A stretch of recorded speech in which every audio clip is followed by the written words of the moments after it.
Market rates, Sarah said, her voice flat as she glanced up from my salary adjustment request. That single phrase hammered through me like a physical blow I couldn't defend against. These new graduates bring fresh perspectives, contemporary skills. They've been trained on systems you've had to learn on the job. 7 years. 7 years I had spent building the foundation of her company, working 60-hour weeks, creating the training programs these fresh perspectives were now benefiting from. But they're making 50% more than me, I managed, my voice barely above a whisper. An email had been accidentally forwarded to me, a compensation breakdown for the new hire cohort. The numbers had burned into my retinas. I designed the product architecture they're using. I wrote the manuals they're learning from. Saris leaned forward, her expression unchanged. Amira, the market has shifted. Your compensation reflects when you were hired, not current conditions. We value your contributions, but this is business, not personal. We value your contributions, not personal. The same phrase she'd used when denying my last 3 requests for a raise. When I'd missed my sister's wedding, to finish the Henderson project. When I'd worked through pneumonia to meet a deadline she'd promised a client. So adjust me to market rate, I said, pushing the industry compensation report across her pristine glass desk. That's not possible. Your position is established. The budget is allocated. Then, promote me. My performance reviews are excellent, yes, but there's no opening at the next level currently. She closed my folder with a decisive snap. This is how business works. Accept it, or there's the door. The world tilted sideways. 7 years of loyalty reduced to an ultimatum in a 10-minute meeting that I could tell she was already mentally checking out of. I need to think about this, I said, standing on unsteady legs. Take the weekend, Saris replied, already reaching for her phone. But I'll need your decision Monday. The product roadmap meeting is at 9, and I'd like clarity on staffing. I walked out of her office, past the row of new hire cubicles where laughter floated above the partitions. In the bathroom, I stared at my reflection, a woman I barely recognized anymore. Dark circles under bloodshot eyes, hair hastily pulled back, the same blouse I'd worn Tuesday because I hadn't had time to do laundry. That night, as I scrolled through years of emails from Saris, need you to handle this. Can you stay late?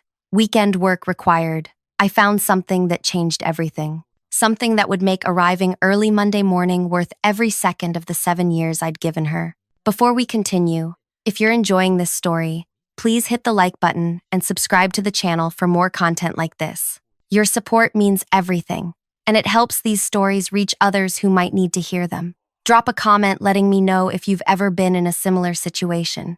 My name is Amira Kapoor, and until that Friday afternoon, I was the most loyal employee Saris Turner had ever hired. I was 25 when I joined her emerging tech consulting firm as employee number 6. Now, at 32, I'd watched the company grow to over 200 people, with offices in 3 cities. I'd been there when we couldn't make payroll and Saris had asked us to defer half our salaries for 2 months. I'd been there when our first major client threatened to pull their contract, and I'd spent 4 days straight rewriting specifications to save the relationship. I'd been there when Saris's mother died, and I'd managed both our workloads for weeks without complaint. During those early years, Saris had felt like family. We're in this together, she'd say during late nights when we'd order takeout and strategize about the company's future. When we make it, we all make it. But success changed things. Or maybe it just revealed the truth that had always been there. When the company hit its first $1 million in revenue, Saris bought herself a Tesla. When we hit 10 million, she purchased a vacation home. My salary had increased by just 12% over 7 years. Despite the company's exponential growth, each time I'd asked about advancement, the answer was always some version of soon, or next quarter, or after this project. I'd believed her. That was the hardest part to swallow. I'd actually believed her. But as I sat in my 1-bedroom apartment that Friday night, the same apartment I'd had when I started because I still couldn't afford to move, something broke inside me. Not in a way that meant defeat. In a way that brought clarity. The email I'd found was from 3 years ago. Saris had written to our CFO, Amira's compensation. Keep her at current level. She's too valuable in her position to promote, and she's unlikely to leave. She's emotionally invested in our story, and the sunk cost is too high for her to walk away. Standard 2% annual adjustment only. They had been deliberately underpaying me because they thought I wouldn't leave, because I was emotionally invested, because my loyalty was a weakness they could exploit. I called my best friend Darian, who worked in HR at another company. That's wage suppression, he said immediately. And if they're doing it to you, they're probably doing it to others. Do you have access to the compensation database? No, I said, but I know someone who does. Penn had been our IT manager for nearly as long as I'd been there. He'd always had a soft spot for me after I'd helped him implement the company-wide system upgrade when his assistant quit mid-project. I need a favor, I told him when he answered my call. And before you say no, I want you to know it's about something wrong happening at the company. There was silence on the line.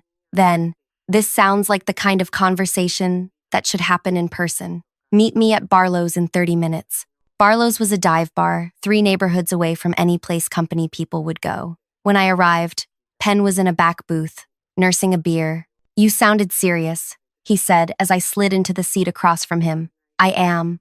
I showed him the email from Saris to the CFO. His expression darkened as he read it. That's messed up. I think it's happening to others too. I need to know. Penn studied me for a long moment. What exactly are you asking me to do? I need the compensation data. For everyone who's been there more than 2 years, compared to new hires in similar roles. He took a long drink of his beer. That's not just against company policy. That could be illegal. So is intentionally suppressing wages based on the assumption that employees won't leave because of emotional manipulation. Penn's fingers drummed on the sticky table. Finally, he said, I can't give you access, but I might be able to run a report for my own audit purposes. He gave me a meaningful look. Sometimes I leave my audit reports in a shared folder temporarily before moving them to the secure server. By Sunday morning, I had the data, and it was worse than I'd imagined. Every employee who'd been with the company more than 3 years was being paid significantly less than market rate, on average 40% less. New hires were brought in at market or above. The longest tenured employees were the most underpaid. And there was more.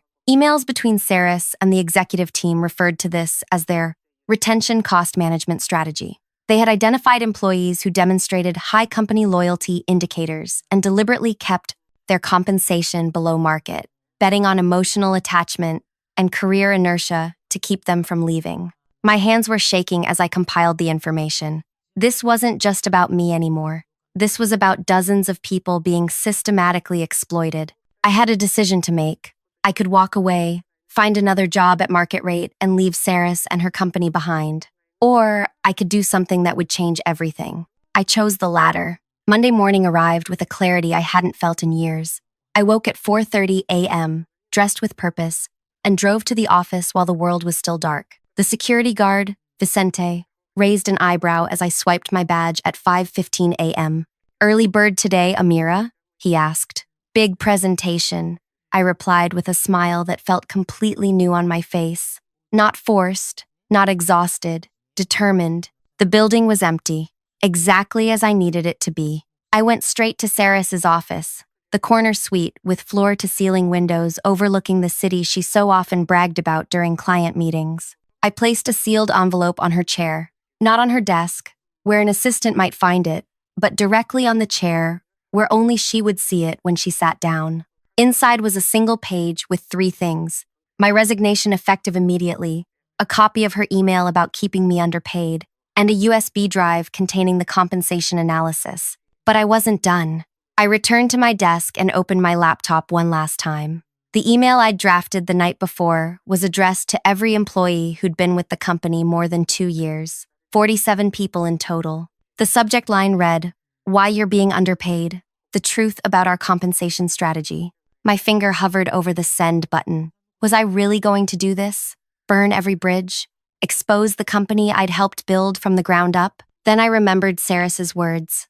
Accept it, or there's the door. I pressed send. After that, I walked through the office one last time. I touched the wall of the conference room where I'd presented my first client proposal. I passed the break room where we'd celebrated our first major contract with cheap champagne and pizza. So many memories. So much of myself left in these walls. By 6:30 a.m., I was back in my car, watching as the early arrivals began trickling into the parking lot. At precisely 7 a.m., I knew Saris would be walking into her office. She was religiously punctual. 5 minutes later, my phone rang with her name on the screen. I declined the call. It rang again immediately. Declined. A text message. What the hell is this? Call me now. I didn't respond. At 7:15, the first reply to my mass email arrived in my personal inbox. From Elena in marketing, who'd been there almost as long as I had. Is this for real? Followed by shocked emoji faces. By 7:30, my phone was lighting up with messages from colleagues, some confused, some angry, many thankful. Devi from Product wrote, I suspected something was off when I found out the new guy on my team was making 30K more than me. Thank you for this. At 8 a.m., Saris called again. This time, I answered, You have 60 seconds to explain yourself before I sue you for corporate espionage, she hissed, her voice trembling with rage. Actually, I have evidence of illegal wage suppression practices that I'd be happy to share with the Department of Labor, I replied calmly. Or we could discuss a better solution. What solution? Her voice was suddenly wary. Meet me at the Cardinal at 9:30. Come alone. The Cardinal was a coffee shop equidistant between the office and my apartment. Neutral territory. When I arrived at 9:25, I chose a table in the back corner, with a view of the door. Saris walked in at 9:32, her expression thunderous as she scanned the room and spotted me. You've lost your mind, she said, sliding into the chair across from me. Do you have any idea what you've done? The chaos you've created? I've simply shared information that people had a right to know, I replied. Information about how you've been systematically exploiting their loyalty. That information was confidential. Her knuckles whitened around her purse strap. You had no right. Like you had no right to deliberately suppress wages while telling people you valued them, while building a company culture around family and togetherness. That was really just a trap to keep people working for less than they deserved. Her jaw tightened. It's standard business practice to manage compensation costs. You're naive if you think otherwise. Lying to people isn't standard practice. Targeting the most loyal employees for exploitation isn't standard practice. I leaned forward. And now everyone knows. What do you want? Money? Is that it? Some kind of blackmail payment? I laughed softly. If I wanted money, I would have quietly threatened you with this information, taken a settlement, and disappeared. But this isn't about money. Then what?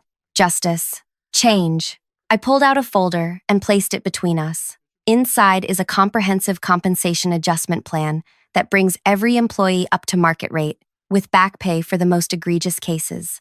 There's also a transparency policy for future compensation decisions. Saris stared at the folder like it might bite her. You expect me to bankrupt the company over this? I've run the numbers.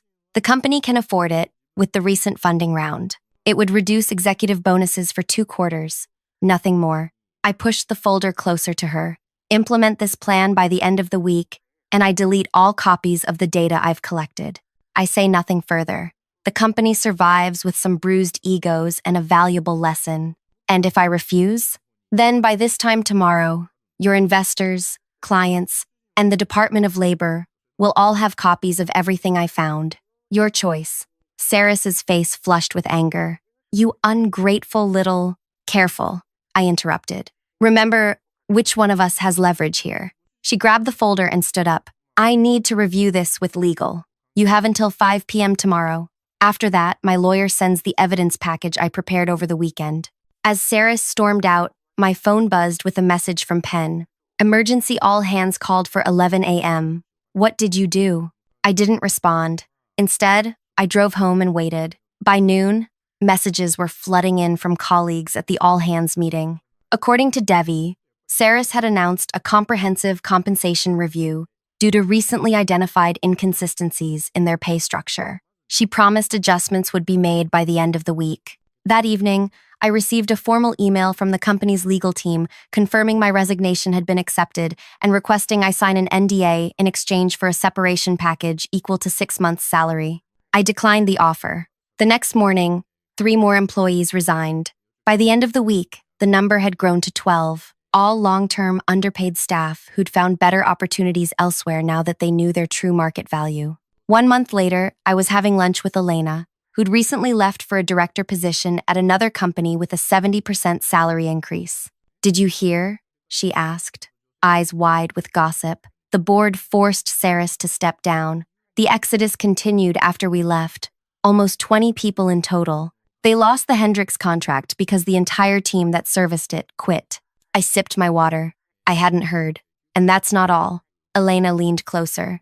The remaining employees formed a committee and demanded the company bring in a compensation consultant to create an entirely new, transparent pay structure. The board agreed to all of it. "Good for them," I said. Rumor is Saris tried to blame it all on the CFO, but then someone leaked emails proving she was the architect of the whole strategy. Elena gave me a knowing look. "Any idea who might have done that?" I shrugged innocently. "No idea. The truth was, I hadn't needed to leak anything further. The initial revelation had been enough to start an unstoppable cascade. Once people know they're being taken advantage of, they don't just get angry, they get motivated." Meanwhile, I'd received 4 job offers within 2 weeks of leaving, all at proper market rates. I'd accepted the most interesting one, a position that actually recognized my experience and compensated me accordingly. But the real victory came 6 weeks after my resignation. I received an email from the company's new interim CEO, their former COO, Nathan, asking if I would consider returning as head of product strategy with a compensation package nearly double what I'd been making. "We've implemented all the changes you proposed," the email read, "and we're committed to building a truly fair and transparent organization. Your insights were painful but necessary medicine. We'd like you to help us rebuild the right way." I considered the offer seriously. Part of me wanted to return triumphantly, to see the changes I'd forced into existence, but another part knew that some bridges, once burned, should stay burned. I drafted a polite decline, recommending they promote Teresa from within, a brilliant strategist who'd been overlooked for years and who, according to my sources, had been a key leader in the employee committee demanding change. That evening, I sat on my balcony watching the sunset, feeling a strange mixture of vindication and sadness. I'd loved that company once, had poured my heart and soul into it. The betrayal still stung, but less sharply now. My phone lit up with a text from Penn. "You left something major out of your resignation letter." "What's that?" I replied. "That you were actually the most valuable person in the entire company. Chaos theory proven. Remove one critical element and watch the system collapse." I smiled and set down my phone. The revenge had never been about destroying the company. It had been about forcing change that would have never happened otherwise. About refusing to accept being undervalued and exploited. About standing up not just for myself, but for everyone who had been manipulated into accepting less than they deserved. Sometimes the most powerful thing you can leave behind is the truth. The next day, I received one final message that proved the impact of what I'd done reached far beyond that one company. It was a LinkedIn message from someone I didn't know. "You don't know me, but I work at a company where your story has spread like wildfire. Today, our CEO announced a comprehensive compensation review to ensure internal equity. Thank you for starting something that's bigger than all of us." That LinkedIn message was just the beginning. Over the next few months, my inbox filled with similar notes from strangers at different companies. People who'd heard my story through industry networks and been inspired to investigate their own compensation situations. I hadn't set out to become a workplace justice advocate, but somehow, it happened anyway. "Would you consider speaking at our HR ethics conference?" Read one email from a professional association. "Your experience highlights systemic issues many organizations need to address." At first, I declined these invitations. I was focused on excelling at my new job, one that actually valued my contributions with both recognition and appropriate compensation. But the requests kept coming, and gradually I began to see that my experience wasn't unique. It was part of a larger pattern across the entire corporate landscape. 6 months after leaving Saris's company, I accepted my first speaking invitation at a Women in Tech event. Standing at the podium, looking out at the sea of faces, I felt an unexpected swirl of emotions. "I'm not here to tell you to burn down your careers," I began. "I'm here to tell you that knowing your worth isn't selfish. It's necessary for change to happen." As I shared the details of my experience, the years of false promises, the deliberate wage suppression, the revelation that finally pushed me to act, I watched recognition dawn on many faces. When I opened the floor for questions, hands shot up everywhere. "How did you find the courage?" asked one young woman in the front row. I considered this carefully. It wasn't courage, exactly. It was exhaustion, with accepting less than I deserved. There's a tipping point where staying quiet becomes more painful than speaking up. I simply reached mine. After the talk, a group of 5 women approached me. They all worked at the same financial services firm and had discovered similar patterns of wage disparity. "We want to do something," their unofficial leader, Grace, told me. "But we're afraid of retaliation, of being blacklisted in the industry." I exchanged contact information with them and promised to help however I could. Over coffee, the following week, we developed a strategy that would protect them individually while still creating necessary change. 2 weeks later, Grace sent me a triumphant text. It worked. Management announced a company-wide compensation review and immediate adjustments for internal equity reasons. They're terrified someone will go public. Word continued to spread. I created a private online forum where people could share their experiences and strategies for addressing wage inequality. Within 3 months, it had over 2,000 members. I was careful to never advocate anything illegal, instead focusing on education, transparency, and collective action.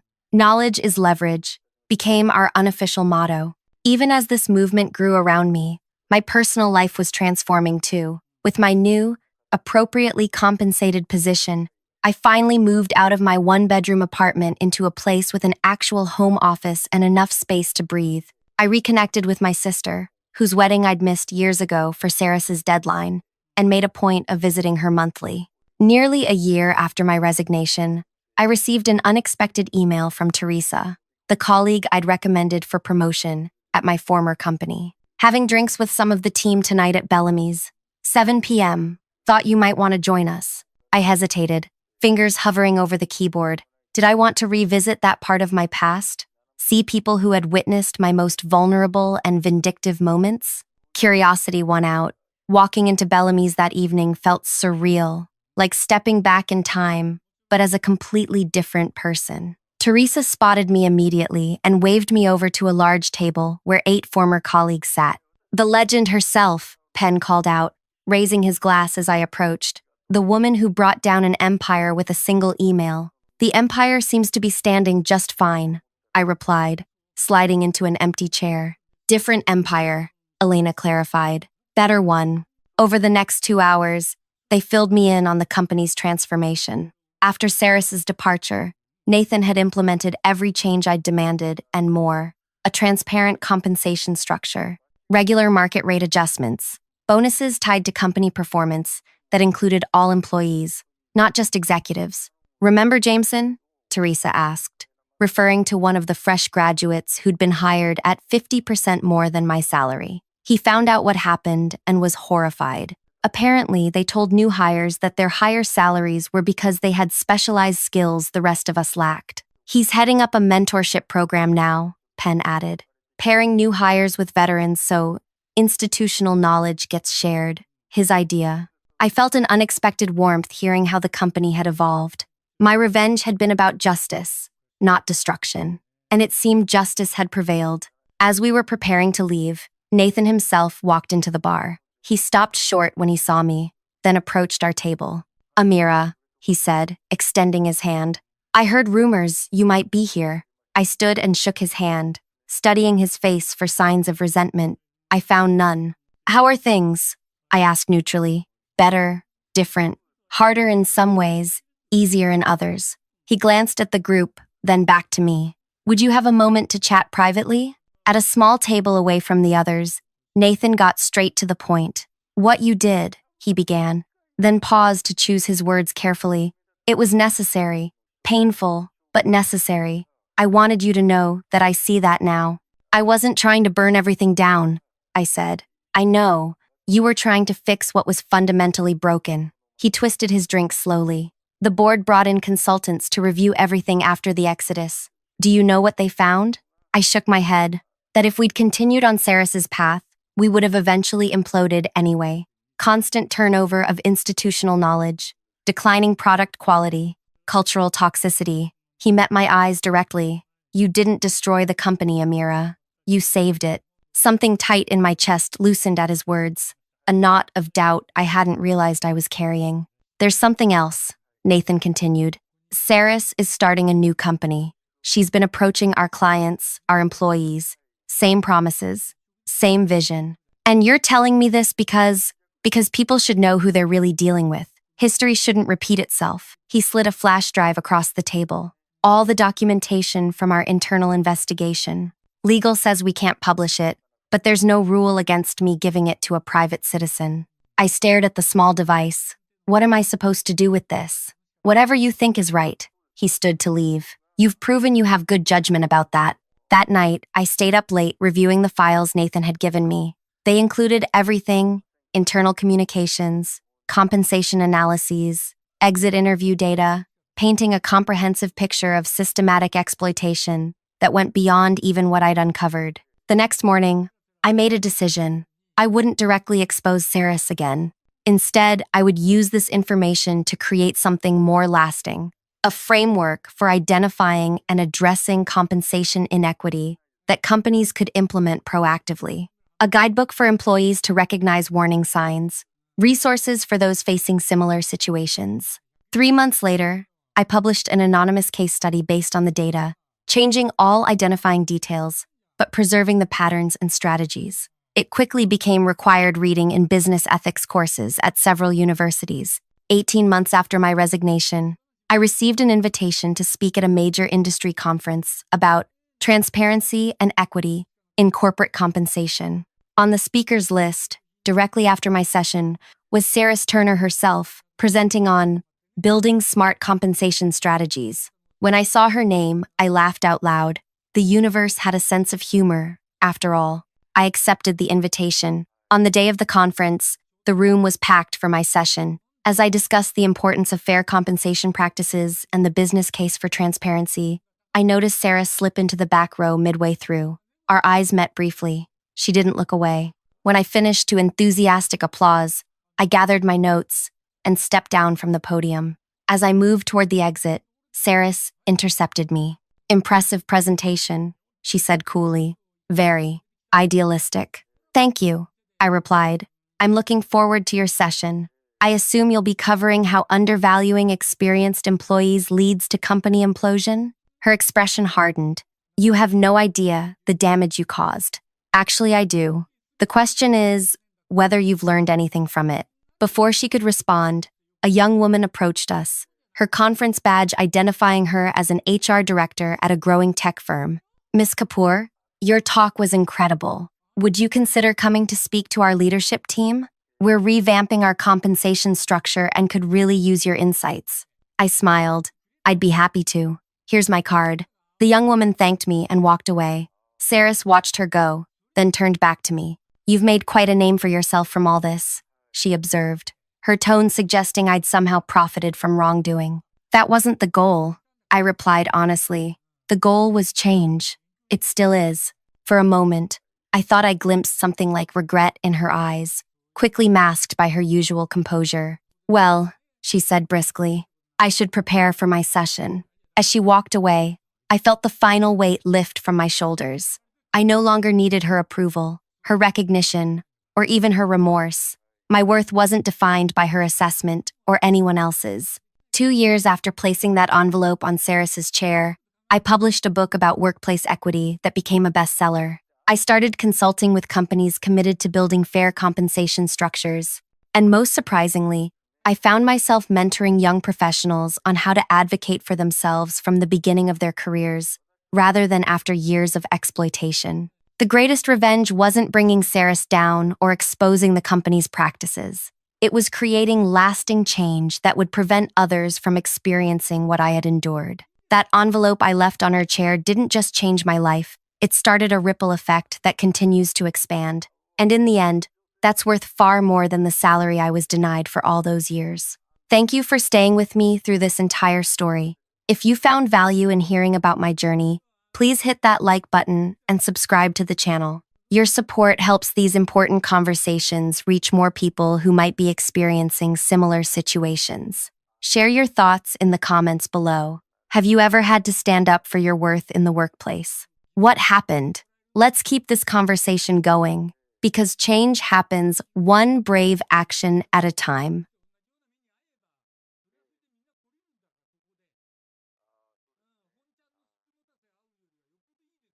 My girlfriend needs this more than you do.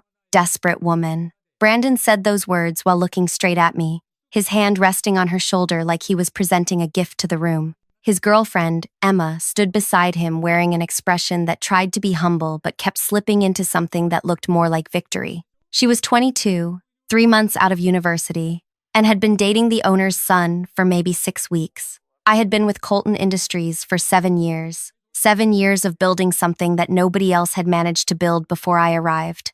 The leadership position for international sales was supposed to be mine, not supposed to be in the way people say things they hope might happen, supposed to be in the way things get decided, approved, and then announced.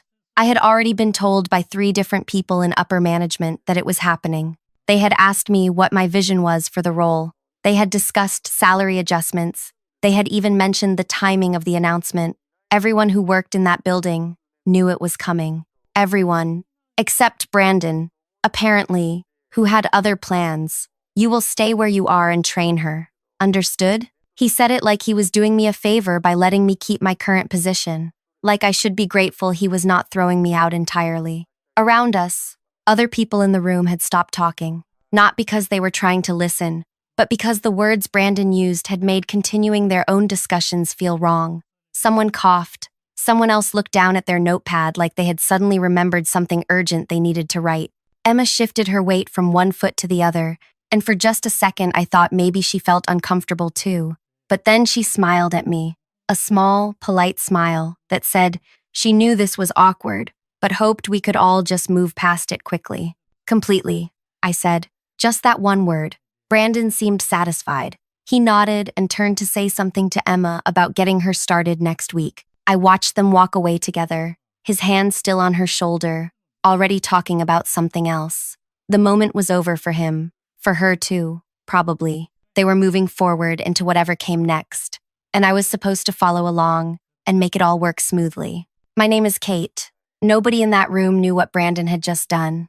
Not really. They saw him give a leadership role to his girlfriend instead of to me, and that looked bad, sure. It looked like favoritism and poor judgment, and the kind of thing that happens when someone born into ownership thinks the rules do not apply to them. But what they did not see was the specific thing he had just handed away.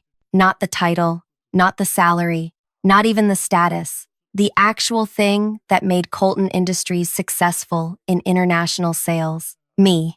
Not because I was special or irreplaceable in some grand way, but because for 7 years, I had built relationships with people in 28 countries, and those relationships were not about business.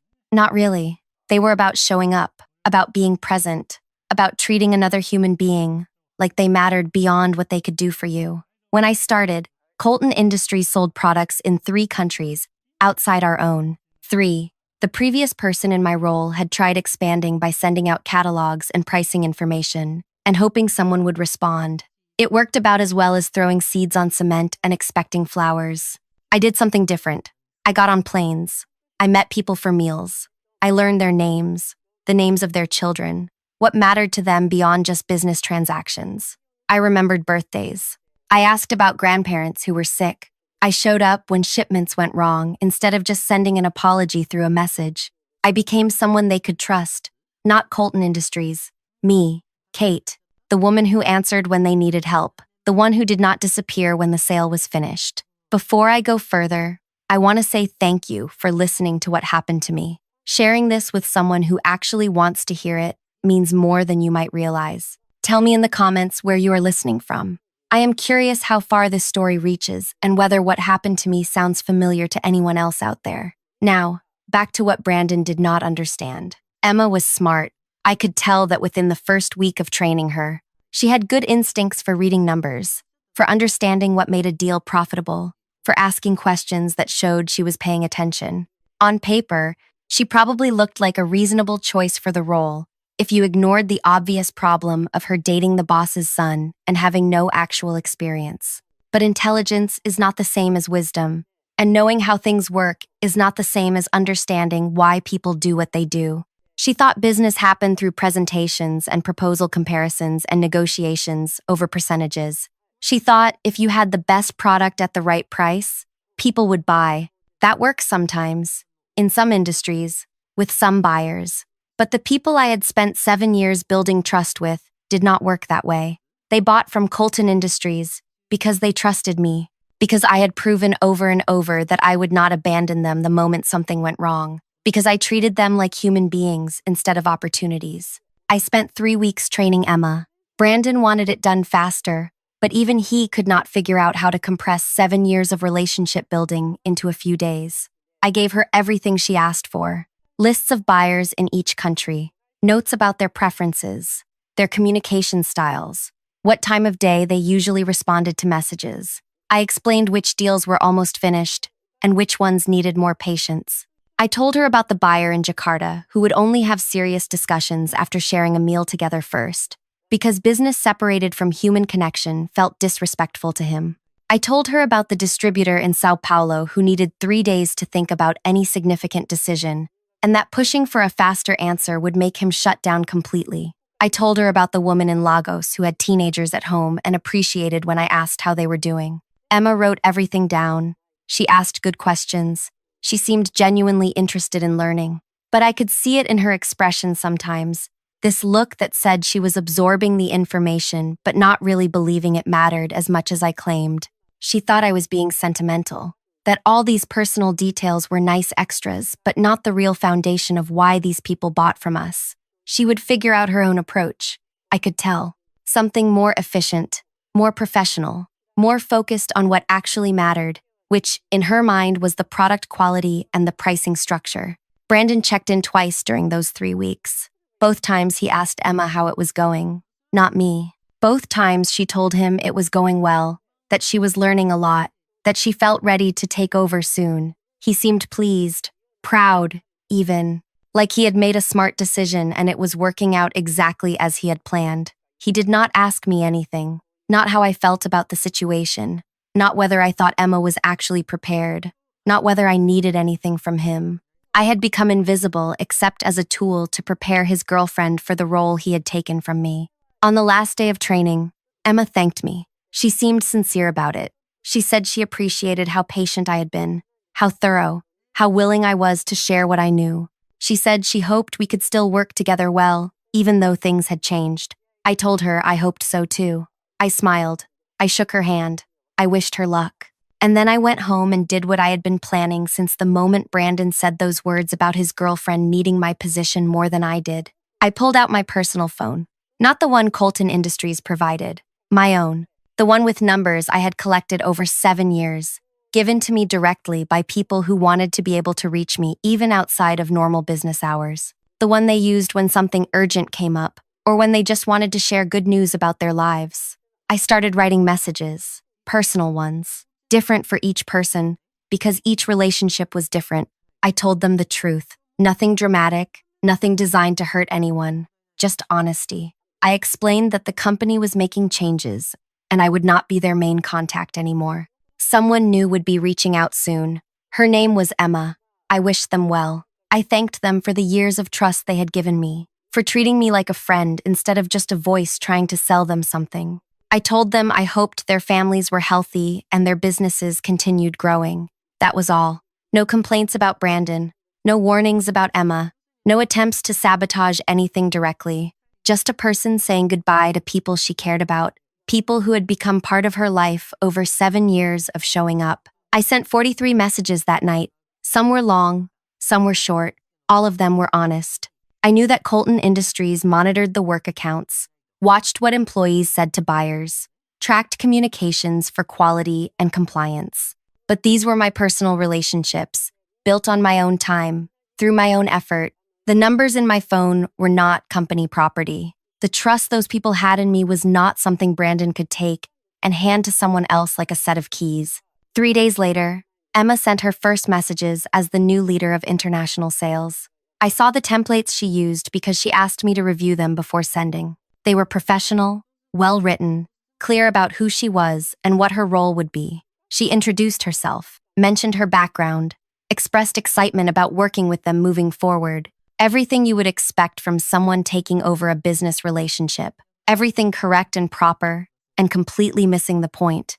The responses started coming back within a week. Most were polite. They welcomed Emma, said they looked forward to working with her, mentioned they hoped the transition would go smoothly. But the tone was different. I could feel it even though I was not the one receiving the messages anymore. Emma showed me a few, asking if I thought they seemed positive. I said yes, they seemed fine. And they did seem fine. If you did not know what warmth actually looked like from those people, if you had not spent years learning the difference between politeness and actual enthusiasm. The buyer in Jakarta responded to Emma's introduction with 3 sentences: polite, professional, brief. This was a man who used to send me paragraphs about his daughter's graduation, about the new restaurant he wanted me to try next time I visited, about how grateful he was that someone actually understood his way of doing business. 3 sentences. Emma did not notice anything wrong. She thought it was a successful first contact. The distributor in Sao Paulo took 5 days to respond. When Emma mentioned this to Brandon, he told her that was normal, that buyers are busy and do not always respond immediately. I said nothing. I knew that man responded to my messages within hours, sometimes minutes. 5 days meant he was deciding something, weighing something, reconsidering something he had previously felt certain about. The woman in Lagos did not respond at all for 2 weeks. Emma sent a follow-up message, then another one. She started getting anxious, asking me if this was normal behavior for that buyer. I told her that sometimes people get busy, that patience was important, that pushing too hard would make things worse. All of that was true. What I did not say was that the woman in Lagos was probably hurt, that she had thought of me as a friend, someone who cared about her teenagers and asked about her mother's health and remembered which holidays mattered to her family. And now I was gone, replaced by someone sending template messages about product availability and pricing structures. Brandon noticed nothing. He was busy with other things, confident that the transition was handled and Emma would do fine. He stopped checking in after the first 2 weeks. Emma was on her own, trying to maintain relationships she did not understand were already dissolving. The first actual loss came from a buyer in Toronto. Small account, not critical to the company's overall success, but someone I had worked with for 4 years. He sent a message saying his company was making changes to their supplier relationships and would not be renewing the arrangement with Colton Industries. He thanked Emma for her time and wished her well in her new role. Emma was confused. She showed me the message, asked if there was something she should have done differently. I told her that sometimes these things happen, that business relationships end for all kinds of reasons, that it probably was not anything she did wrong. That was true too. It was not anything she did wrong.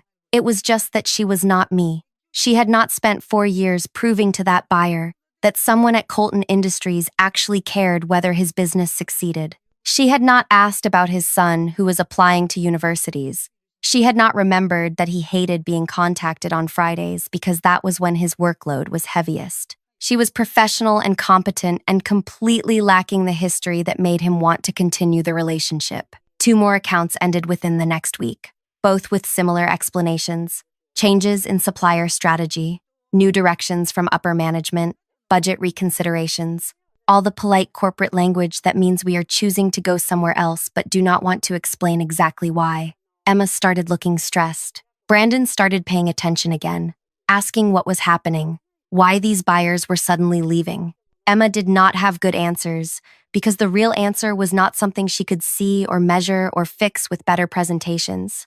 Then came Munich. Andreas was the buyer I had spent 3 years building toward, not just building a relationship with him, but understanding his company's needs, their growth plans, their frustrations with previous suppliers who treated them like they should be grateful for the opportunity to buy. Andreas wanted a partnership, not a transaction. He wanted to work with people who understood that business was not just about money changing hands. It was about reliability, about trust, about knowing the person on the other end would actually care if something went wrong. We had spent months negotiating a 3-year arrangement that would have changed everything for Colton Industries. The amount was more than all our other international sales combined. Andreas had already gotten approval from his board. We were waiting for final signatures, just paperwork and timing. It was happening. Everyone knew it was happening. Brandon had even mentioned it to his father, taking some of the credit for the company's upcoming success. Emma reached out to Andreas to finalize everything. She sent a detailed message explaining who she was, that she would be handling the relationship moving forward, that she was looking forward to completing the arrangement we had worked so hard to build. Professional, thorough, confident. Andreas responded 4 days later. His message was brief. He said his company had decided to go in a different direction. No explanation, no negotiation, no anger or frustration. Just a polite statement that the arrangement would not be moving forward. He thanked her for her time and wished Colton Industries success in the future. Emma stared at her screen for a long time after reading that message. Then she came to find me. Her face had lost color. Her hands were shaking slightly. She asked me what had happened, what she had done wrong, why a deal that was supposedly finished had suddenly disappeared. I told her I did not know, that sometimes buyers change their minds. That business can be unpredictable. She did not believe me. She knew something else was happening, something she could not see. Brandon found out 2 hours later. I heard him before I saw him, his voice carrying through the building as he shouted Emma's name. When I looked up, he was moving toward her workspace, his face red, his movements sharp and angry. Other people stopped what they were doing, not because they wanted to watch, but because the sound of Brandon losing control was impossible to ignore. "What happened?" he said. It was not really a question. Emma tried to explain. She pulled up the messages, showed him everything she had sent, everything Andreas had replied.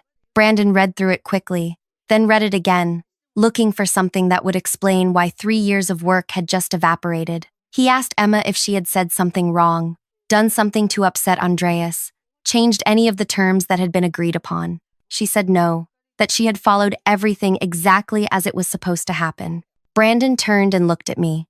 I was sitting at my workspace, close enough to hear everything but far enough to pretend I was focused on my own tasks. He walked over. His expression was different now, not just angry, suspicious. "Did you talk to him?" he asked.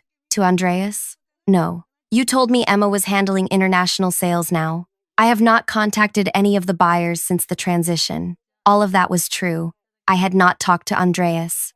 I had sent him a message 3 weeks earlier, before Emma took over, letting him know that changes were happening and someone new would be his contact moving forward, just like I had done with everyone else. Brandon stared at me for a long moment, trying to decide if I was lying, but there was nothing to catch me in. I had done exactly what I said, nothing more, nothing less. He went back to Emma. He told her to figure out what went wrong and fix it. She said she would try. He said trying was not good enough, that this arrangement was critical, and losing it was not acceptable. Then he left, still angry, still looking for someone to blame. Emma sent 3 more messages to Andreas over the next week, each one more desperate than the last, asking what had changed, whether there was anything that could be done to revisit the decision, whether she could speak with him directly to address any concerns. Andreas did not respond to any of them. He had made his choice, and no amount of professional pleading was going to change it. I felt something during those days. Not satisfaction, exactly. Not joy at watching Emma struggle or Brandon panic. Something more complicated than that. I had spent 7 years building something real, something that mattered, something that required actual effort and care and presence. And Brandon had taken it from me like it was nothing. Like my work was just a position that could be transferred to whoever he wanted to impress. Watching it all fall apart felt like the world was finally acknowledging what he had refused to see. That relationships are not things you can hand to someone else. That trust is earned through time and consistency, and actually giving a damn about people beyond what they can do for you. But I also felt sad for Emma, who was smart and trying her best, but had been set up to fail by someone who claimed to care about her. For the buyers, who had lost someone they trusted and were now dealing with uncertainty. For Colton Industries, which was about to suffer because Brandon thought his girlfriend deserved my job more than I did. None of them had asked for this. None of them deserved what was coming. 11 days after I said completely, Brandon was screaming about betrayal. He was running through the building, his voice loud enough that people in other departments could hear him. Someone had sabotaged the company. Someone had deliberately destroyed relationships he had counted on. Someone had turned the buyers against Colton Industries, and he was going to find out who. Emma was crying at her workspace, Not loud, dramatic crying, but the quiet kind that comes when you realize you are failing at something and do not understand why. Other people were pretending not to notice, keeping their heads down, moving through their tasks like nothing unusual was happening. But everyone knew. The whispers had already started days earlier, spreading through the building like water finding cracks. The international sales were collapsing. The big arrangement from Munich was gone. Emma was struggling. Brandon was losing control. I watched him search for someone to blame. He pulled up records of communications between Emma and the buyers, looking for evidence that someone had interfered. He questioned other people in sales, asking if they had noticed anything strange, anyone contacting the international accounts who should not have been. He even asked the technology department to check if there had been any unauthorized access to company systems. He was convinced something criminal had happened, some act of corporate sabotage that explained why his plan had failed so completely. But there was nothing to find. Emma had sent her messages properly. Nobody had accessed accounts they were not supposed to. No one had contacted the buyers through company channels to undermine her.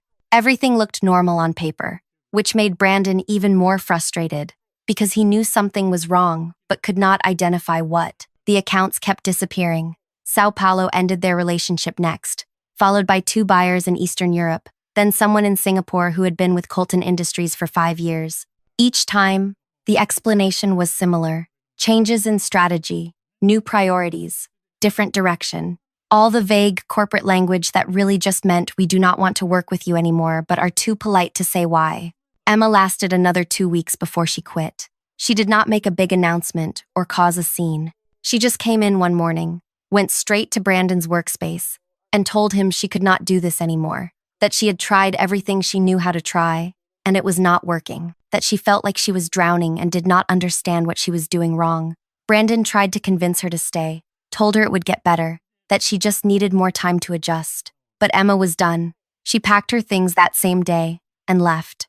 I saw her walking toward the exit, carrying a box with her few personal items, looking smaller somehow than she had when Brandon first introduced her as the new leader of international sales. I felt bad for her. That surprised me. I had expected to feel vindicated, maybe even happy that she was experiencing consequences for taking something that should have been mine.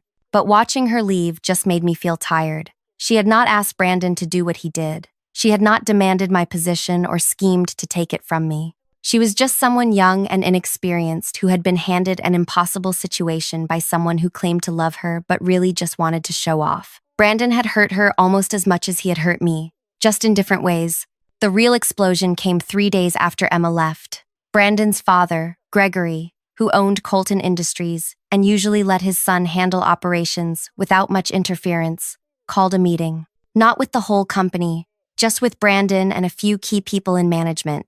I was not invited, but I heard about it afterward from someone who was there. Gregory had finally looked at the numbers, at what was actually happening to the international sales that had been carrying the company's growth for years, and he was not pleased. According to what I heard, Gregory asked Brandon to explain what had happened. Brandon tried to defend himself, said that Emma had been qualified on paper, that the training had been thorough, that the buyers were being unreasonable. Gregory listened, then asked a simple question. Why did you give Kate's position to your girlfriend? Brandon apparently did not have a good answer for that. He said something about wanting to bring in fresh perspectives, about Emma having new ideas that could benefit the company. Gregory asked what those new ideas were. Brandon could not name any. The meeting did not last long after that. Gregory told Brandon he was being removed from his oversight of sales operations, that he would be reassigned to a different area of the company where his decisions would have less impact, that Colton Industries could not afford to lose any more accounts because Brandon wanted to impress someone he was dating. Brandon tried to argue. He said he had been trying to do what was best for the company, that the situation was more complicated than it looked, that he deserved another chance to fix things. Gregory said no. The decision was final. I found out about all of this from Jennifer, who worked in operations and had been in the meeting. She told me quietly, in a corner of the building where nobody else could hear, her voice low and careful. She said Gregory had mentioned my name specifically, asked why nobody had thought about what would happen when they pushed out the person who had actually built the international relationships. She said Brandon had not had an answer for that either. 2 weeks later, Colton Industries announced they were reducing staff. 23 people lost their positions, most of them in departments that had relied on revenue from international sales to justify their size. I knew some of them. Good people, hard workers, people who had done nothing wrong except work for a company where the owner's son thought he could hand out positions like party favors. They packed their things and left, just like Emma had, carrying boxes and looking confused about how their stable jobs had suddenly disappeared. I felt responsible for that, even though I knew intellectually that I was not the one who had made the choices that led to it. Brandon had done that. But my decision to step back, to let the relationships dissolve naturally instead of trying to hold them together despite what had been done to me, had consequences for people who had nothing to do with any of it. That weight sat heavy in my chest for weeks. Still does. Sometimes, when I think about their faces as they left the building for the last time. The calls started coming during the third week after Brandon's removal. Not from Colton Industries, from other companies. People I had never worked with directly, calling to ask if I was looking for new opportunities.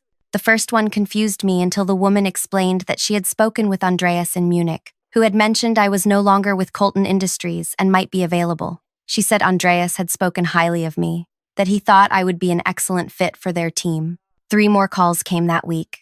Then 2 the following week. Then someone from Jakarta, the buyer who had sent Emma just 3 sentences when she introduced herself. He said his company was expanding and they needed someone to help build relationships with new suppliers. He said he trusted me, that he knew I would approach it the same way I had approached everything else, with care and attention to people as humans rather than just opportunities. He said if I was interested, he would make sure the offer was worth my consideration. I took that position. Not because it paid more than Colton Industries had, though it did. Not because it came with a better title, though it did that too. But because the man offering it had seen me at my best and wanted that for his company. Because he valued the same things I valued. Because working with someone who understood why relationships mattered felt like breathing after holding my breath for months. 1. Brandon never apologized. I did not expect him to. People like him rarely recognize what they have done wrong, even when the consequences are obvious. He moved to his new role in a different part of Colton Industries, kept his head down, stopped making big decisions about other people's careers. I heard he and Emma broke up a few months later.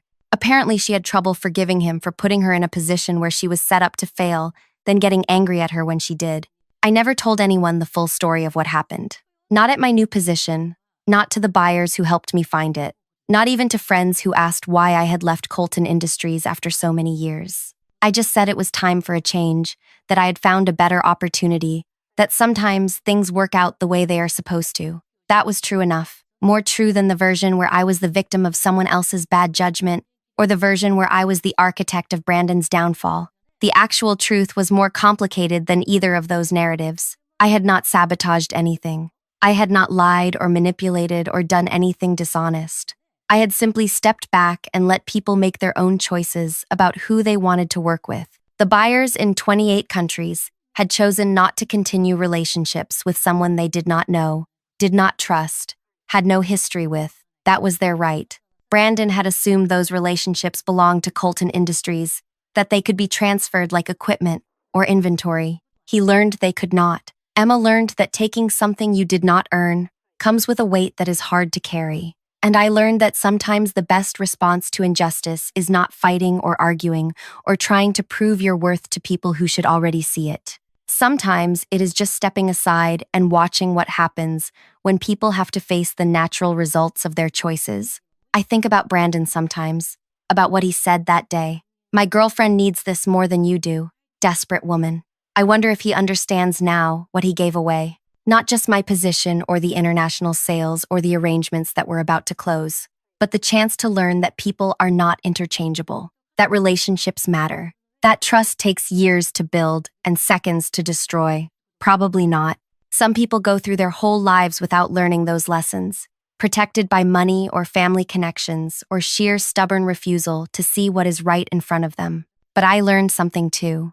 I learned that I had built something real. Something that lasted beyond the company that employed me. That the 7 years I spent showing up, being present, treating people like they mattered, had created something that could not be taken from me even when someone tried. Those relationships, that trust, That reputation followed me to my next position and the one after that. They became the foundation for everything that came afterward. So when people ask me if I got revenge on Brandon for what he did, I do not really know how to answer. Because revenge sounds intentional and planned and satisfying. What happened felt more like gravity, like watching something fall, because that is what things do when you stop holding them up. I did not push Brandon. I just stopped catching him. And sometimes, that is enough. Thank you for listening to what happened to me, for staying with this story all the way through, even the parts that were uncomfortable or complicated or did not have simple answers. If this resonated with you, if you have ever had someone take credit for your work, or hand your opportunities to someone else, or treat you like you were replaceable, leave a comment. Share this with someone who needs to hear it. And remember that sometimes the best way to prove your worth is not by fighting for recognition from people who refuse to see it, but by finding people who already do.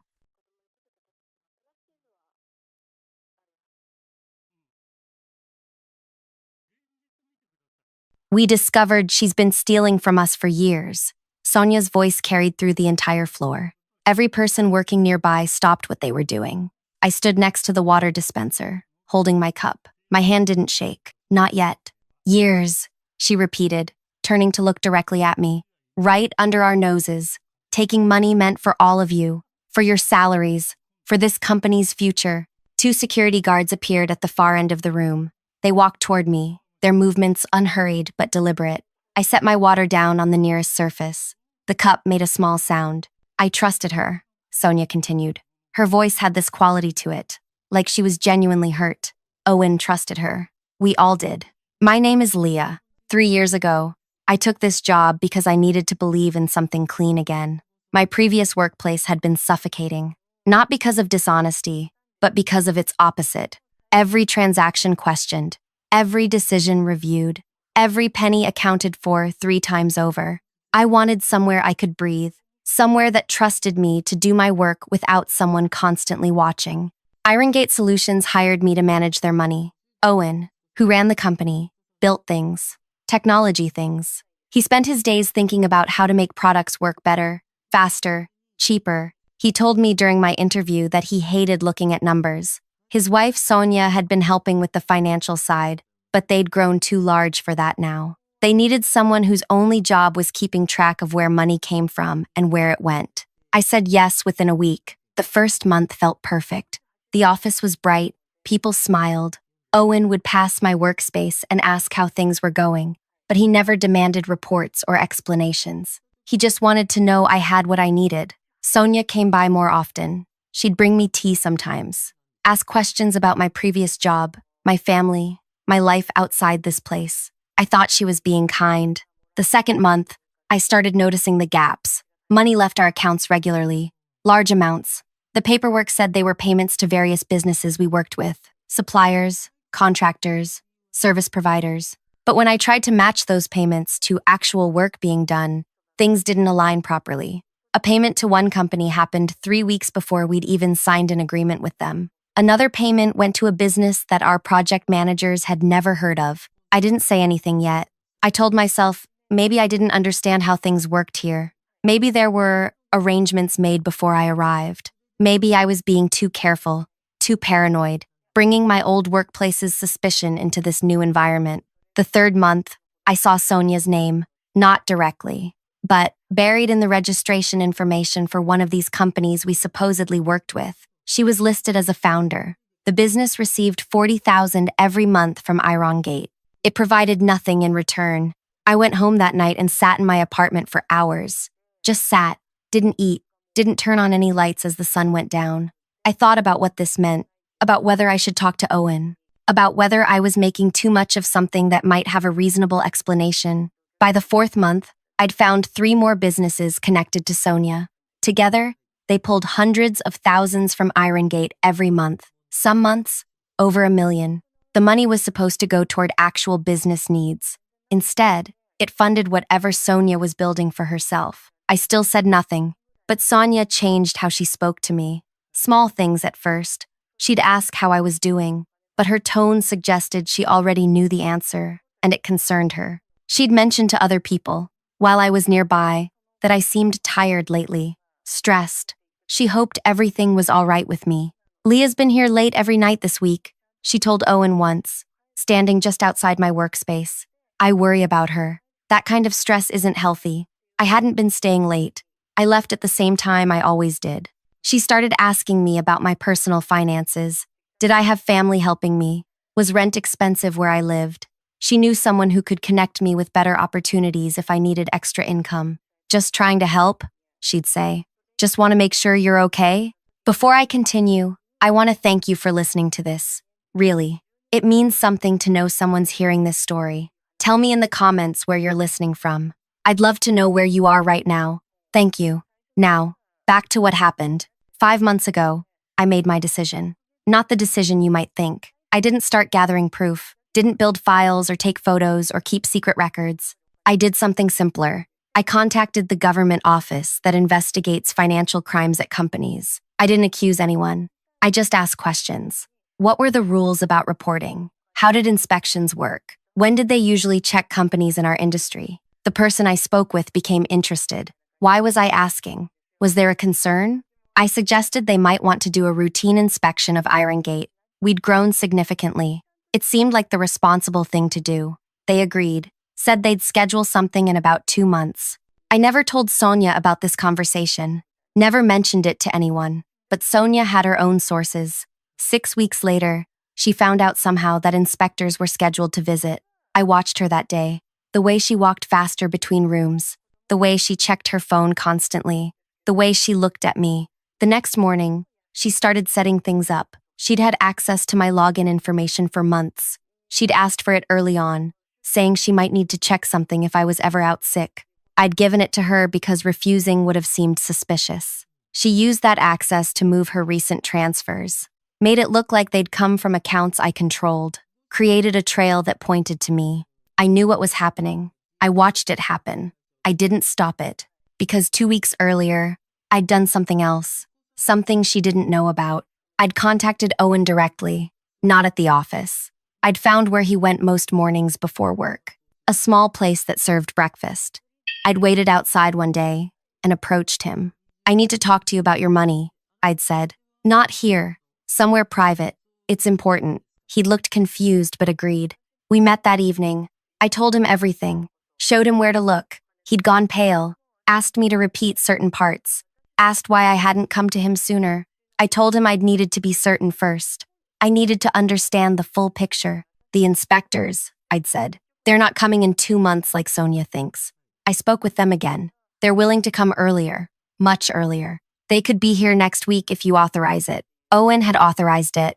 So when Sonia made her announcement that afternoon, when she pointed at me and declared I'd been stealing, when those guards walked toward me, I knew what was really happening. I raised my hands, palms forward. I understand, I said. My voice was steady. Sonia looked relieved, vindicated. She turned to address everyone again. I know this is shocking. Believe me, it shocked us too, but we have to protect this company. Protect all of you. The guards reached me. One of them spoke quietly. Ma'am, we need you to come with us. Of course, I said. What Sonia didn't see were the 3 people in Owen's office. They'd been there for 4 days, going through every transaction, every transfer, every account. They wore regular clothes. They'd entered through the side entrance early each morning before most people arrived. Owen had given them everything they'd asked for. What Sonia didn't know was that they'd already traced every penny she'd taken, already confirmed which accounts were hers, already prepared their report. The main entrance opened. 4 uniformed officers walked in, not security guards, actual officers, the kind with badges and authority that extended far beyond this building. They walked past me. They walked past the guards holding my arms. They walked directly to Sonia. Ma'am, one of them said, we need you to come with us. Now. Sonia's expression changed in a way I'd never seen before. Her mouth opened slightly. Her eyes moved from the officers to Owen's office, where the door now stood open. The 3 people who'd been working there for days emerged, carrying boxes and folders. There's been a mistake, Sonia said. Her voice was different now, higher. I'm the one who reported the theft. I'm the victim here. The officer closest to her shook his head. Ma'am, please don't make this harder. We have all the information we need. Owen appeared in his doorway. He looked at his wife. I'd never seen someone's face hold that much confusion and betrayal at the same time.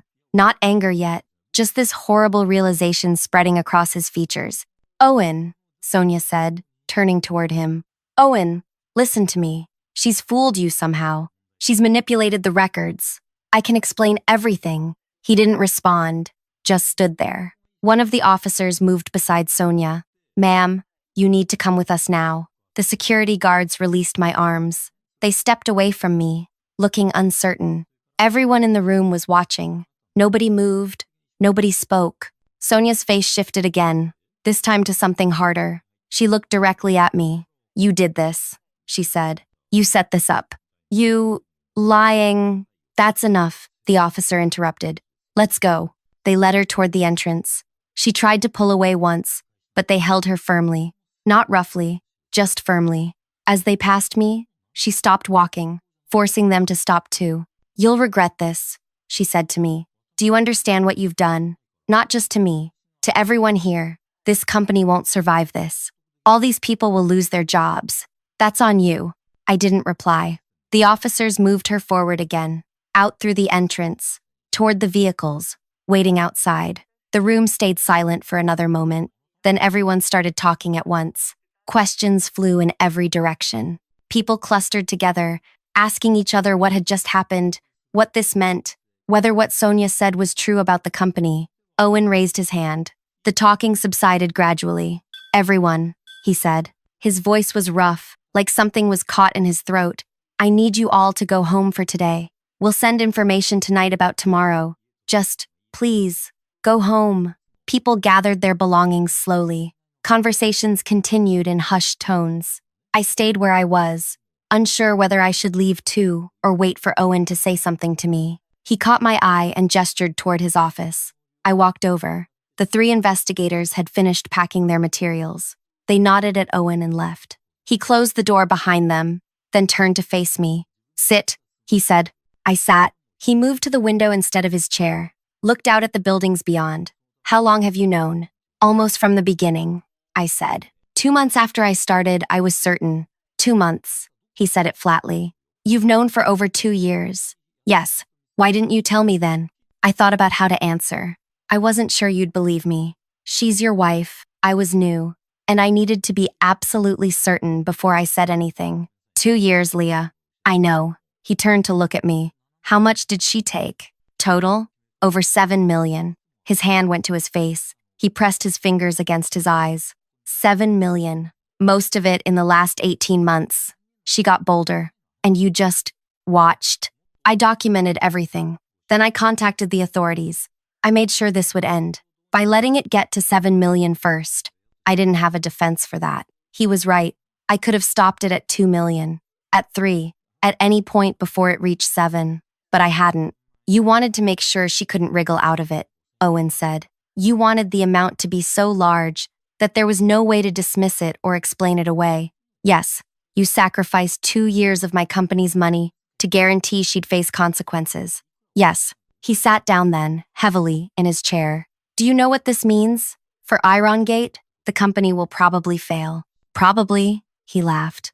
But there was no humor in it. Definitely. We're already operating on thin margins. 7 million gone means we can't pay suppliers. Can't make payroll next month. Can't fulfill our current contracts. We're finished. I said nothing. 70 people work here, Owen continued. 70 people with families, mortgages, lives that depend on this income. They'll all lose their jobs now. Because you decided the only way to stop my wife was to let her destroy everything first. I'm sorry, I said. Are you? He leaned forward. Are you actually sorry? Or are you just saying what seems appropriate? I thought about it, really thought about it.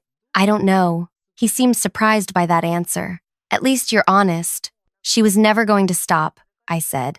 If I'd come to you earlier, with less evidence, she would have talked her way out of it, convinced you I was wrong, or unstable, or trying to frame her. She was already setting that up, the way she talked about me to people, the comments she made. She was preparing everyone to doubt me, so you let her take everything. I let her take enough that no one could doubt it anymore. Owen stood up again, paced to the window and back. The investigators told me she'd been doing this since before you arrived. Did you know that? I suspected. 6 years. Small amounts at first, then larger. By the time you noticed, it was already her pattern, her system. He stopped pacing. Do you know what she spent it on? Her own businesses. 4 of them. Each one failing. Each one bleeding money as fast as she could pour it in. She was trying to build something separate from me, something that was hers. And when those businesses failed, she just took more, tried again, failed again, took more. His voice cracked slightly. She stole from me for 6 years, and I never knew, never even suspected. She was careful. And you were patient. We sat in silence for a while. Outside the office, the workspace had emptied. Everyone had gone home, like Owen asked. What happens now? I asked. Now? The investigators file their report. Charges get filed officially. There'll be a trial eventually. She'll probably go to prison. Our marriage is over, obviously. The company will declare bankruptcy within a month. I'll lose everything I've built. My reputation will be destroyed because everyone will wonder how I didn't notice my own wife stealing millions. He looked at me. And you? And I'll look for another job. No one will hire you. I know. Word will spread. Not the truth, but a version of it. People will hear that you were involved in a company's collapse, that you knew about theft and waited years to report it, that you let it happen. No one will want that risk. I know, I said again. So you sacrificed your career too? Yes. Why? Owen asked. Why do all this? Why not just find another job 2 years ago and leave? Why stay and watch and wait and plan? What did you get out of this? I considered the question. It deserved a real answer. When I first realized what she was doing, I was angry, but then I watched her. The way she smiled at people, the way she acted concerned and caring, the way she was setting me up to take blame if anyone ever questioned anything. And I realized she'd done this before. Maybe not exactly this, but something like it. She knew how to manipulate, how to redirect suspicion, how to make herself look innocent. So if I'd just reported her and left, she would have survived it somehow. Found a way to shift blame or minimize what she'd done. She'd have destroyed my credibility and moved on. But if I waited, if I let her take so much that it became undeniable, if I made sure the authorities had everything they needed before she knew they were coming, I paused. Then she couldn't escape, even if it meant destroying everything else in the process. Yes, Owen walked to his door and opened it. You should leave now. I stood up, walked toward the door. As I passed him, he spoke again. I don't know whether to thank you or hate you. You don't have to decide, I said. Both are fair. I left his office, walked through the empty workspace. My belongings were still at my usual spot. I packed them into my bag. 3 years of working here, and everything I'd kept at this place fit into one bag. The evening air was cool when I stepped outside. Cars filled the lot still, but most people had gone. I walked to my vehicle and sat inside for a moment before starting it. My phone buzzed, a message from an unknown number. I opened it. You destroyed my life, Sonia. Somehow she'd gotten access to a phone. Maybe at the station. Maybe they'd allowed her one call and she'd used it to message me instead. Another message came through. Everything I built, everything I worked for, gone because of you. I started to put my phone away, but another message appeared. Owen will never forgive you. No one will. You'll spend the rest of your life knowing you ruined 70 families. I typed a response. Just 3 words. You did that. I blocked the number and drove home. My apartment felt different when I walked in. Same furniture, same walls, same everything, but different somehow. Like I'd left a different person that morning and come back someone else. I made dinner, something simple, ate it slowly, washed the dish, sat on my couch as the sky outside darkened completely. The local news played on my television. Halfway through, a brief mention. A local business owner was taken into custody today on suspicion of financial crimes. Details are still emerging, but sources say the investigation involves millions taken from the technology company her husband founded. More as this story develops. They showed a photo of Sonia, professional, smiling, nothing like the face she'd made when the officers arrived. My phone rang. A number I recognized. My mother. I let it go to voicemail. She'd heard somehow. News traveled fast in her circles. She'd want to know if I was all right, if I'd been involved. if I needed anything. I'd call her back tomorrow. Tonight, I just wanted quiet, but quiet brought thoughts. About what Owen had said, about the 70 people who'd lose their jobs, about whether I'd made the right choice, about whether there had been another way. I didn't have good answers. Maybe there weren't any. The next morning arrived too bright. Sunlight came through my windows in ways that felt intrusive. I got up anyway, made tea, sat at my small kitchen area, and opened my laptop. 63 messages waited in my personal inbox. Former colleagues, people I'd barely spoken to at Iron Gate, all wanting to know what had happened, whether the rumors were true, whether I was all right. I closed the laptop without responding to any of them. My phone showed missed calls too, 12 of them. My mother again, a former supervisor from my old workplace. 2 numbers I didn't recognize. I put the phone face down on the counter. For 3 days, I stayed inside, ordered food, ignored messages, watched the news coverage grow. The story became bigger than I'd expected. Local reporters found interest in it. A successful tech company brought down by the founder's wife, millions stolen over years. An employee who'd reported it. Some stories made me sound heroic. Others made me sound complicit. None of them were quite accurate, but I didn't correct any of them. On the 4th day, someone knocked on my door. I looked through the peephole. A woman I didn't recognize. Professional clothes. Tired eyes. "Leah?" she called through the door. "My name is Paula. I worked at Iron Gate. Can we talk?" I opened the door partway. "I don't think that's a good idea. Please, just 5 minutes." I let her in. She stood in my small living space, looking around like she was trying to understand who I was from my belongings. "I got the notification yesterday," Paula said. "We all did. The company's done. Officially. We have 2 weeks of pay coming. Then nothing." "I'm sorry. Are you?" She asked it the same way Owen had. Not accusatory exactly, just genuinely wondering. "I am," I said. "I have 2 kids," Paula said, "both under 5. My husband works part-time because childcare costs too much for both of us to work full hours. We need my income. Needed it. I didn't know what to say to that. Everyone's talking about what you did," she continued. "Half the people think you're brave. The other half think you should have come forward sooner. Stopped it before it got this bad. What do you think?" Paula sat down on my couch without asking. She looked exhausted. "I think you were in an impossible situation. I think Sonia would have destroyed you if you'd spoken up earlier. But I also think," she trailed off. "Think what?" "I think you could have tried anyway, even if it meant she destroyed your credibility, even if it meant losing your job, because trying and failing would have been better than waiting until there was nothing left to save." She was right. I knew she was right. I sat down across from her. I made a choice. It was probably the wrong one. "Probably?" Paula's voice rose slightly. "Definitely. You chose certainty over people. You chose making sure Sonia went down over giving the company a chance to survive. She would have—" "Maybe," Paula interrupted. "Maybe she would have talked her way out. Maybe she would have blamed you. Maybe Owen would have believed her. But maybe not. Maybe he would have investigated. Maybe we could have recovered some of the money. Maybe the company would have survived. You didn't give us that chance." I had no defense. She was saying everything I'd thought during those 3 days alone. Everything I'd tried not to think about. "Why are you here?" I asked. "To tell me this?" Paula stood up. "I'm here because despite everything, I understand why you did it. I hate that you did it.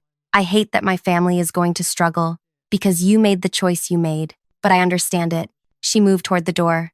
"I just wanted you to know that someone sees the whole thing.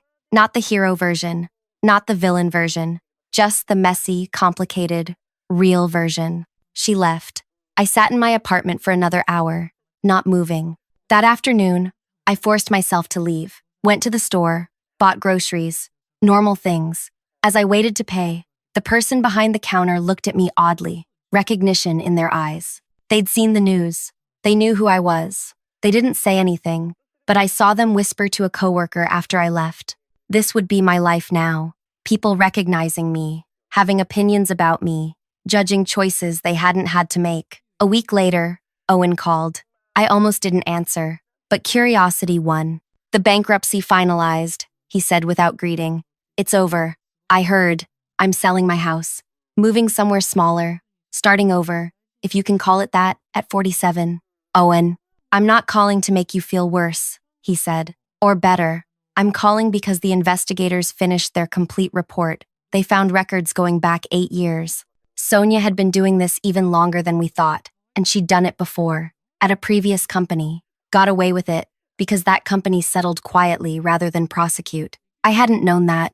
If you hadn't done what you did, Owen continued, she would have eventually taken everything anyway, then moved on, done it somewhere else. The pattern was clear once they looked at her history. Does that make you feel better? I asked. No, nothing about this makes me feel better, but it makes me understand why you waited, why you needed it to be airtight, because you knew if there was any room for doubt, she'd slip through. I'm still sorry, I said, for what happened to everyone else. Most of them found new jobs, Owen said. Not all. Paula's struggling. She told me she came to see you. She did. She's right, you know. About all of it. What you did was understandable and unforgivable at the same time. I know. I have to go, he said. I just wanted you to know about Sonia's history. Thought you should have all the information. He ended the call. I sat holding my phone, processing what he'd told me. She'd done this before, gotten away with it. The company I'd sacrificed, the jobs lost, the lives disrupted, all of that had prevented her from doing it again somewhere else. From hurting more people. Did that balance things? Did that make my choice defensible? I didn't know. Still don't. 3 months passed. I applied to 42 positions. Got 3 interviews. No offers. Word had spread exactly as Owen predicted. Not the full truth, but enough of it. Companies saw my name and found the news stories. Found enough questions to decide I wasn't worth the risk. My savings dwindled. I started looking at jobs outside my field. Things that wouldn't check my background as thoroughly. Things that paid less, but would keep me housed and fed. Then I got a message from an address I didn't recognize. The subject line read, "Job opportunity." I almost deleted it as spam, but something made me open it. Miss Leah, my name is Gordon. I run a small operation that helps people who've been financially harmed by fraud. We're not investigators. We're not authorities. We just help people navigate the aftermath. I've followed your situation. I'd like to talk about you joining our team. We need someone who understands how these things work from the inside. Call me if you're interested. A phone number followed. Nothing else. I stared at the message for a long time. This could be legitimate. Could be someone wanting to exploit what happened. Could be something else entirely. I called the number. Gordon answered on the second ring. His voice was older, weathered. You called. Good. What is this? I asked. What do you actually do? Exactly what I said. When someone gets hurt by fraud, the authorities handle the criminal side. But the victims? They're left trying to recover, trying to understand what happened, trying to rebuild. We help them do that. We have accountants, former investigators, people who know how to untangle financial messes, and we could use someone who understands how fraud happens from the inside. Why me? Because you lived it, watched it happen, understood the mechanisms, and because you made a hard choice that cost you everything. That tells me you're willing to do difficult things when they matter. I destroyed people's lives, I said. You stopped someone who would have kept destroying lives. The cost was high, maybe too high, but the alternative was letting her continue.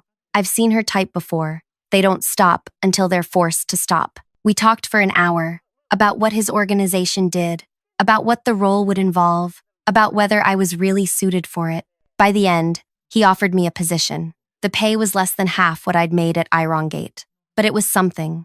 More importantly, it was purpose. I accepted. That was 8 months ago. I've been working with Gordon's team since then. We help people piece together what happened to them, help them understand the schemes that targeted them, help them find what can be recovered. It's not glamorous. It's often depressing, but it matters. Last week, I got a letter, prison correspondence, from Sonia. I almost threw it away unopened, but I read it. She wrote 3 pages. Most of it was anger, blaming me, blaming Owen, blaming the investigators, blaming everyone except herself. But the last paragraph was different. You knew what I was, she wrote, before I even realized it myself. You saw the pattern. I keep thinking about that. How you watched me for 2 years and understood me better than I understood myself. I hate you for what you did, but I think you're the only person who actually saw me clearly. I haven't responded. Don't plan to, but I kept the letter. Sometimes I think about those 70 people at Irongate, about Paula and her kids, about whether I made the right choice. I still don't have a good answer. Maybe there isn't one. Maybe some situations don't have right choices, just choices with different costs, and you pick the one you can live with. I can live with mine, barely. Some days better than others. But I wake up each morning and do work that helps people hurt by the same kind of thing Sonia did. That has to count for something. The story doesn't end with justice feeling clean or satisfying. It ends with me in a smaller apartment, doing harder work for less money, carrying the weight of decisions that hurt people I never wanted to hurt. But it also ends with Sonia in prison, unable to do this to anyone else, and with me understanding that sometimes the cost of stopping something terrible is terrible itself. That's the truth of it. Not heroic, not villainous, just complicated and messy and real. Thank you for listening to all of this, for staying until the end. If this story meant something to you, if it made you think about the complicated choices people face, I'd appreciate you leaving a comment. Let me know your thoughts. And if you found value in hearing this, consider sharing it with others. These stories need to be told, the real ones, the ones without clean endings. Thank you.